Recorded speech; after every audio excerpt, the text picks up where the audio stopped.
संजू सॅमसन. किती patience taste करावे माणसाने. आय मीन माझी गर्लफ्रेंड पण एवढे पेशन्स टेस्ट नव्हती करत. बट लास्ट 20 T20 इंटरनॅशनल्समध्ये संजू सॅमसनच्या फक्त 3 हाफ सेंचुरी झाल्यात. आणि मला हे बोलण्याचं कारण की आयर्लंडच्या पहिल्या मॅचमध्ये 5 वर आऊट झाला, त्यानंतर डकवर आणि मग कालच्या इंग्लंडच्या मॅचमध्ये 1 रन करून.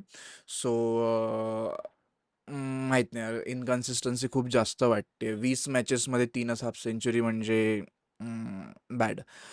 कारण की वर्ल्ड कपमध्ये त्याने चांगला परफॉर्म केलं. लीग स्टेजच्या लास्ट मॅचमध्ये त्याने 97 मारले वेस्ट इंडिज विरुद्ध. नंतर सेमीफायनलला इंग्लंड विरुद्ध त्याने 89 मारले आणि फायनलला सुद्धा न्यूझीलंड विरुद्ध त्याने 89च मारले. सो मी हे डिनाय नाही करत आहे की त्याच्यामुळे आपण वर्ल्ड कप जिंकलो, त्याचा खूप मोठा हात होता वर्ल्ड कप जिंकवण्यात आपल्याला. बट त्याआधी सुद्धा त्याचे कन्सिस्टंटली परफॉर्मन्स नव्हते येत ह्या 3 इनिंग्स सोडल्यास. आणि ऑब्व्हियसली त्याच्यावर थोडा इनजस्टिस झाला आहे ह्याआधी. त्याचा 2014ला डेब्यू झालेला आणि त्याला लागोपाठ चान्सेस नाही दिले गेले. बट आत्ता मिळत आहेत खूप जास्त चान्सेस, पण तरी कन्सिस्टंटली परफॉर्मन्स नाही येत आहे. आणि हे सगळं बोलण्याचं मेन कारण हे आहे की बाहेर वैभव सूर्यवंशी नावाचा एक दानव बसलाय. तो तुझी जागा कधीही घेऊ शकतो, कारण की काल अभिषेक शर्माने 20 बॉलमध्ये हाफ सेंचुरी टाकली.